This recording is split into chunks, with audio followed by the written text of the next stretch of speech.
कक्षा 10वीं का तीसरा असाइनमेंट आ चुका है, तो हम शुरू करते हैं गणित के असाइनमेंट से। तो पहला प्रश्न है, मोहन ने बैंक में 100 रुपये प्रति माह की दर से 5 वर्ष पश्चात आवर्ती जमा खाता खोला। यदि ब्याज की दर 6% वार्षिक हो तो 5 वर्ष पश्चात उसे कितनी धनराशि प्राप्त होगी। तो हमें ये बताना है 5 वर्ष पश्चात उसे कितनी धनराशि प्राप्त होगी। तो चलो इसको हल करते हैं। अब यहाँ पे आवर्ती जमा खाता बोला है, ठीक है, और मैंने इस टॉपिक को बहुत ही बारीकी से समझाया, आवर्ती और सावधि। ठीक, आवर्ती के लिए अलग सूत्र लगता है और सावधि के लिए अलग सूत्र, सिर्फ सूत्र का ही अंतर है, बाकी हल जो है वो बहुत ही आसान है। तो चलो इसमें आवर्ती बोला है, मतलब हम आवर्ती के लिए हल करेंगे। तो यहाँ पे जो जो दिया है उसे पहले हम लिख लेते हैं। तो यहाँ पे लिखो, दिया है P बराबर 100 रुपये दिया हुआ है। n का मान, n को हम वर्ष से दर्शाते हैं, तो n का मान दिया हुआ है 5 वर्ष दिया हुआ है, और r का मान यहाँ पे 6% दिया हुआ है। अब यहाँ पे आवर्ती जमा खाते का जिक्र हुआ है, इसका मतलब ये है कि जो n का मान है ना वो माह में चेंज हो जाएगा। तो माह में चेंज करेंगे तो एक साल में कितने माह होता है, 12। ठीक है, एक साल में 12 माह। तो 5 साल में कितना होगा, मतलब 5 वर्ष में, तो ये हो जाएगा 12 गुणित 5 मतलब 60 माह हो जाएगा। समझ में आ रहा है? ठीक है, एक साल में 12 माह होता है तो 5 साल में 60 माह होगा। चलो अब यहाँ पे हम आवर्ती जमा खाते का सूत्र लगाते हैं। तो वो सूत्र है ब्याज बराबर P गुणित R अपान 100 गुणित 1/12 n प्लस 1 2, ये रहा। ठीक है, ये इसका सूत्र है। इस सूत्र में हमें मानों को रखना है, तो ये जो मान है ना इसको रखते जाते हैं। तो P का मान कितना देखो 100 है, तो यहाँ पे हमें रखना है 100। R का मान कितना है यहाँ पे 6% है, तो आपको लिखना है यहाँ पे 6%। ठीक है, 6 बस लिखना है, प्रतिशत आपको लिखने की जरूरत नहीं है। ठीक है, ये आपको लिखना है 6 लिखना है। तो ये रहा R का मान 6 आ गया। नीचे में कितना है 100 दिया हुआ है गुणित 1/12। फिर देखो n का मान कितना है, तो n का मान यहाँ पे देखना है आपको। ठीक है, 5 वर्ष मतलब माह में चेंज हो गया, मतलब ये हो गया 60। फिर यहाँ पे फिर से n दिया है, तो फिर 60 प्लस 1, और ये रहा 2। अब बस हमें हल करते जाना है। तो यहाँ पे 100 और यहाँ पे 100, दोनों 100 है, कट गया, बचा कितना, यहाँ पे 6 बचा है, और यहाँ पे 1/12।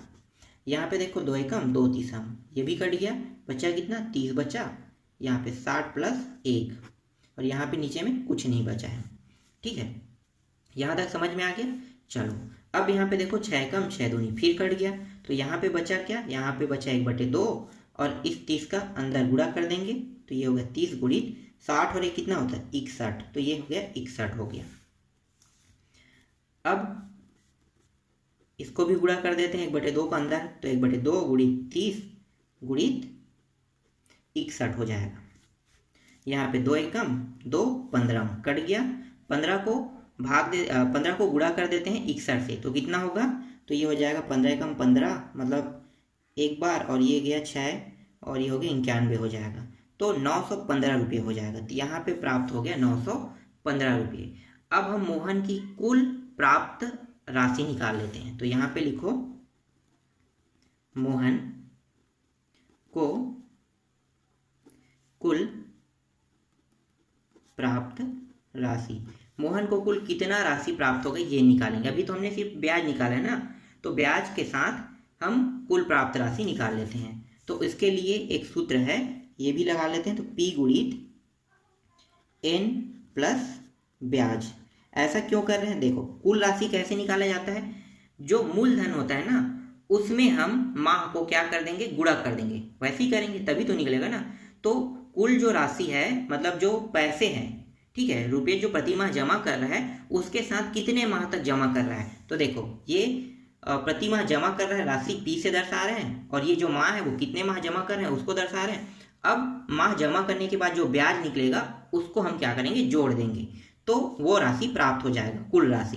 तो वैसे ही करेंगे। तो ये है P का मान 100 है, n का मान 60, और ब्याज कितना है, ब्याज है 915। इन दोनों को गुणा कर देते हैं, तो ये हो जाएगा 6000 प्लस 915, जोड़ दो दोनों को, तो ये हो जाएगा 6915 रुपये। ठीक है, तो मोहन को कुल राशि बैंक द्वारा जो प्राप्त होगा वो होगा 6915।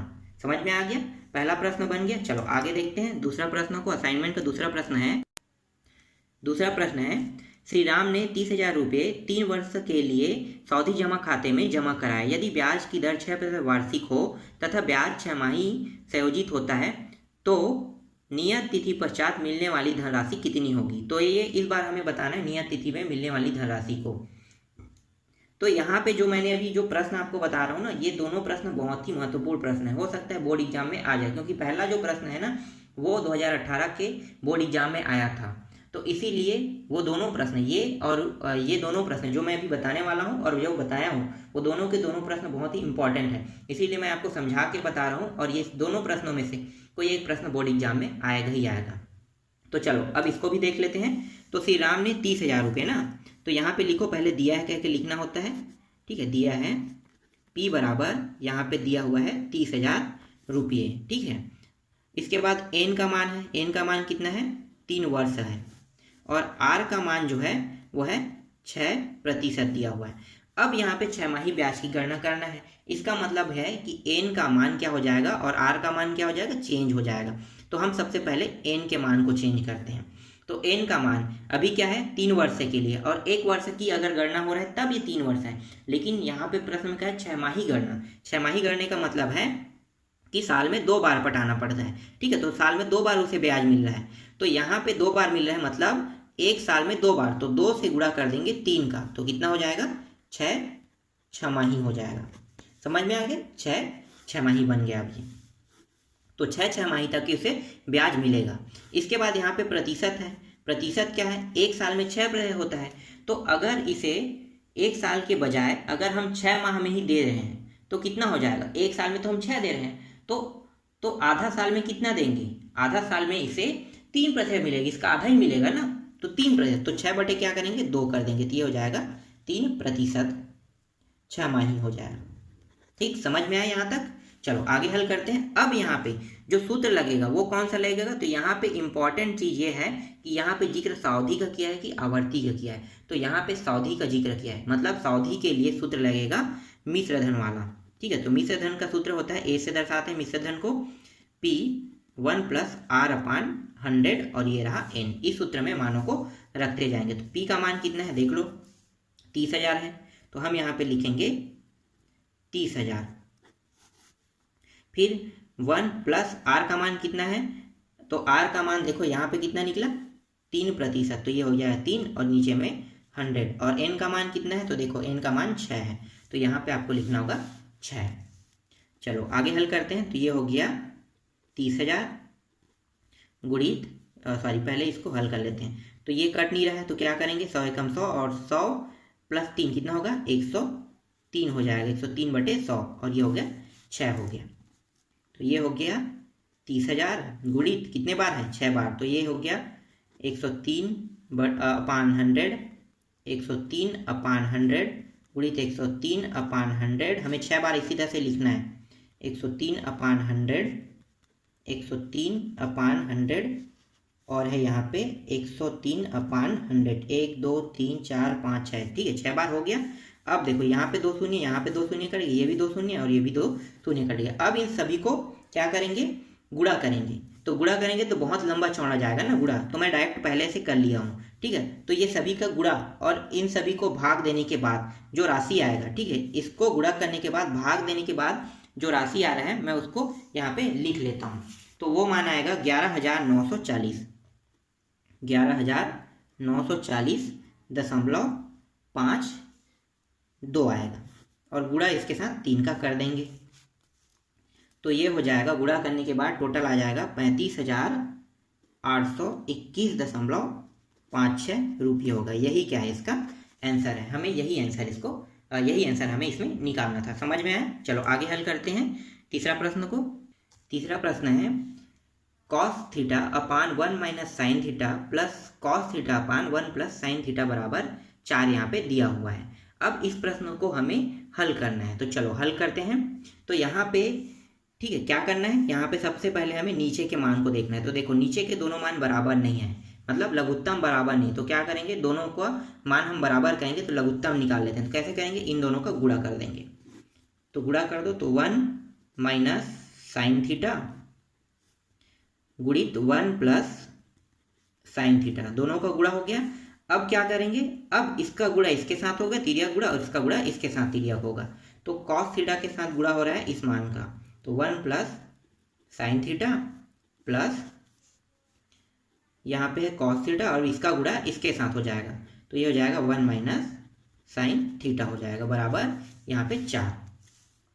अंदर में इसका गुणा कर देते हैं कॉस थीटा का, तो ये हो जाएगा cos theta plus sine theta into cos theta, फिर यहाँ पे प्लस लगा है, फिर यहाँ पे है कॉस और एक का गुणा होगा, तो ये हो जाएगा कॉस थीटा कॉस और साइन, और यहाँ पे क्या है माइनस है, तो ये हो जाएगा माइनस कॉस थीटा, और ये हो गया साइन थीटा।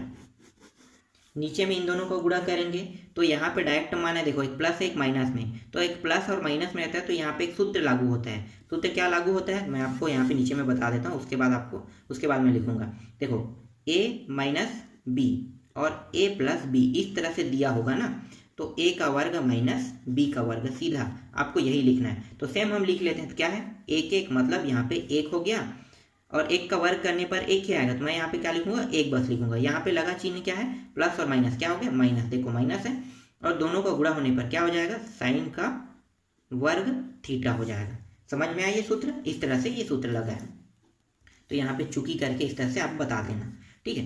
अब आगे हल करते हैं, तो देखो ये सेम है और ये सेम है, और एक प्लस में है माइनस में, क्या हो गया कट गया, बचा क्या, यहाँ पे एक चीज़ मैं भूल गया, यहाँ पे 4 को भी लेना है, ठीक है 4 को लिखते आना है।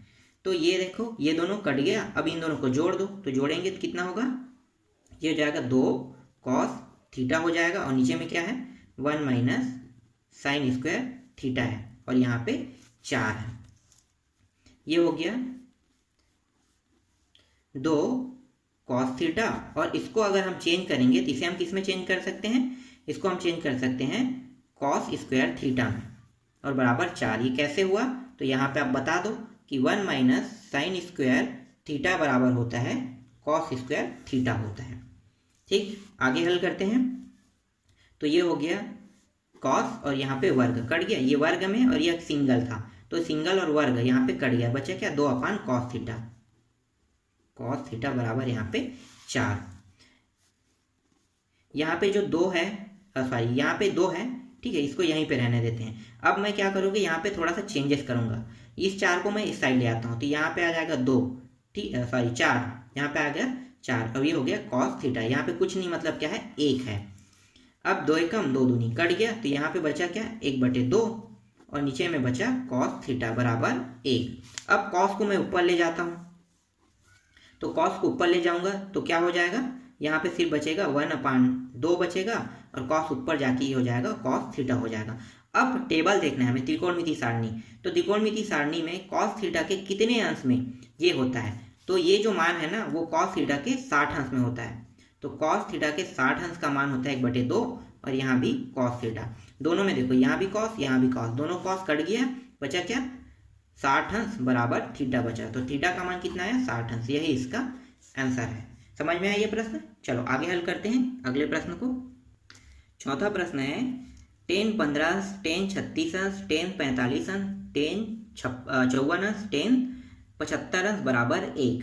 अब यहाँ पे देखो इसमें सभी के सभी मान किसमें गुणा में है, लेकिन यहाँ पे जो 10 45 अंश है, ठीक है 10 45 अंश का मान होता है, तो हम क्या करेंगे 10 45 अंश में किसी भी प्रकार की कोई छेड़खानी नहीं करेंगे, लेकिन 10 15 अंश का मान नहीं होता है, 10 36 अंश का मान नहीं होता है, फिर 54 और 75 इनका मान नहीं होता है, तो हम क्या करेंगे सिर्फ इन्हीं को चेंज करेंगे। तो मैं सबसे पहले इन्हें क्रम में जमा लेता हूँ, तो आपको जमाना होगा इसी तरह से, लेफ्ट हैंड साइड को लेकर हल करना है और राइट हैंड साइड एक को हमें सिद्ध करना है। तो लेफ्ट हैंड साइड लेकर हम हल कर रहे हैं, तो यहाँ पे 10 15 अंश है, और यहाँ पे हम ले लेते हैं 10 75 अंश को साथ साथ लेके चलेंगे। इसके बाद क्या है 10 36 अंश है, और फिर यहाँ पे है 10 54 अंश है, बचा क्या 10 45 अंश बचा है, ठीक है। हमें सीध क्या करना है एक करना है, तो अब हम जोड़ा बना लेते हैं, इसका जोड़ा इसके साथ, इसका जोड़ा इसके साथ, दोनों का जोड़ा बन गया, ये 3 है सिर्फ 10 है, ठीक है जोड़ा बन गया। अब हम क्या करेंगे इन दोनों में से किसी एक मान को चेंज करेंगे, चाहे मैं 10 15 को चेंज करूं, चाहे मैं 10 75 को चेंज करूं, तो मैं यहाँ पे 10 75 को चेंज कर लेता हूँ, तो ये मान क्या आएगा जैसा है वैसा रहेगा। तो यहाँ पे लिखो 10 15 अंश, और ये हो जाएगा 10 90 माइनस 15। ठीक है, ये चेंज हो गया। इसी तरह से इसको भी चेंज करना है हमें, तो मैं यहाँ पे 10 36 को जैसा है वैसा रख लेता हूँ, चेंज करता हूँ मैं 10 54 अंश को, तो 10 90 माइनस 36 अंश। ये दोनों जोड़ा है ना, जोड़े में लिख लेते हैं। इसके बाद क्या है 10 45 अंश है। अब यहाँ पे बचा है 10 15 अंश, और ये भी क्या हो गया 10 जो है वो कॉट में चेंज हो जाएगा, तो ये हो गया कॉट 15 अंश। इसके बाद यहाँ पे है 10 36 अंश, और ये चेंज हो जाएगा कॉट 36 अंश में, और यहाँ पे है 10 45 अंश। तो ये हो गया 10 15 अंश। कॉट को हम कैसे लिख सकते हैं 1/10 15 अंश, इस तरह से लिख सकते हैं। इसी तरह से इसको भी हल कर लेते हैं 10 36 अंश, और यहाँ पे हम लिख सकते हैं कॉट को 10 36 अंश, और यहाँ पे है 10 45 अंश। यहाँ से 10 यहाँ से 10 यहाँ से कट गया, बचा क्या सिर्फ 45 अंश, तो ये हो गया 10 45 अंश। 10 45 अंश का मान होता है 1 होता है, अगर त्रिकोणमितीय सारणी देखते हैं तो यहाँ पे आ गया 10 45 अंश का मान आ गया 1 प्राप्त हो गया। ठीक, यही हमें सिद्ध करना था, तो यही क्या हमारा आंसर है। समझ में आया ये भी प्रश्न। चलो आगे हल करते हैं अगले प्रश्न को। पांचवा प्रश्न है टेन स्क्वायर थीटा कोष्टक के अंदर 1 प्लस कॉट स्क्वायर थीटा। ठीक है, इसको हमें इसमें हमें मान ज्ञात करना है। तो मान ज्ञात करेंगे तो देखो यहाँ पे थीटा का कोई मान नहीं दिया है, तो जितना हम सरल कर सकते हैं उतना ही सरल करेंगे। तो ये कैसे हल होगा, तो इस 10 का अंदर हम गुणा कर देते हैं, तो ये हो जाएगा 10 स्क्वायर थीटा प्लस ये हो जाएगा 10 स्क्वायर थीटा, और ये हो गया इंटू कॉट स्क्वायर थीटा हो जाएगा अंदर जब गुणा करेंगे तो। फिर यहाँ पे देखो 10 इंटू कॉट, पहले चलो लिख लेते हैं 10 स्क्वायर थीटा प्लस यहाँ पे हम 10 को जैसा वैसा लिखते हैं, और इसको हम लिख सकते हैं 1/कॉट स्क्वायर थीटा, और सॉरी कॉट नहीं 10 हो जाएगा ना, नीचे में आएगा, तो ये हो जाएगा 10 स्क्वायर थीटा। 10 और 10 दोनों कट गया, बचा क्या यहाँ पे, बचा यहाँ पे 10 स्क्वायर थीटा प्लस 1 बस बचेगा। इसका मान कितना होता है, तो इसका मान होता है सेक स्क्वायर थीटा होता है। तो यही क्या है इसका आंसर है। इससे ज़्यादा आगे और हल नहीं होगा, लेकिन इसमें मान ज्ञात करने के लिए कहा है, लेकिन कुछ भी नहीं दिया इसलिए हम मान ज्ञात नहीं कर सकते। तो यही क्या होगा इसका फाइनल आंसर होगा। चलो आगे हल करते हैं छठवां प्रश्न को। तो छठवां प्रश्न में इसमें भी मान ज्ञात करना है। तो छठवां प्रश्न क्या है, कॉस स्क्वायर 65 अंश प्लस कॉस स्क्वायर 25 अंश यहाँ पे दिया हुआ है। इन दोनों में से किसी एक को लेकर हल करना है हमें। तो मैं यहाँ पे ले लेता हूँ, इसको लेकर हल करता हूँ। तो ये हो गया कॉस स्क्वायर 90 माइनस, ठीक है, ये कैसे आएगा, यहाँ पे 25 आ रहा है, ये 25 कैसे आया, तो देखो यहाँ पे कितना है 60 दिया हुआ है। तो मैं अगर 90 में ठीक है 65 घटाऊंगा तो कितना आएगा 25 आएगा ना, इसीलिए घटाने के बाद जो मान आता है उसको हम लिखते हैं यहाँ पे। फिर यहाँ पे कॉस स्क्वायर 25 अंश, ये चेंज हो जाएगा, किस में चेंज होगा, साइन में, तो साइन स्क्वायर 25 अंश और प्लस कॉस स्क्वायर 25 अंश। अब ये जो है ये एक सूत्र बन रहा है, कौन सा सूत्र बन रहा है, देखो sine square theta plus cos square theta बराबर 1 होता है। तो ये सूत्र फॉर्म में बन रहा है। तो अगर ये दोनों सूत्र के फॉर्म में बना, देखो ये भी 25 ये भी 25 दोनों बराबर है, इसका मतलब इसका मान कितना होगा, इसका मान हो जाएगा 1। यही क्या है इसका आंसर है। ठीक, समझ में आया। इस तरह से मैंने असाइनमेंट के 6 प्रश्नों को आपको पूरी तरह से समझा दिया, और ये सभी के सभी प्रश्न बहुत ही महत्वपूर्ण प्रश्न हैं, तो आप इसकी अच्छे से तैयारी कर लेना।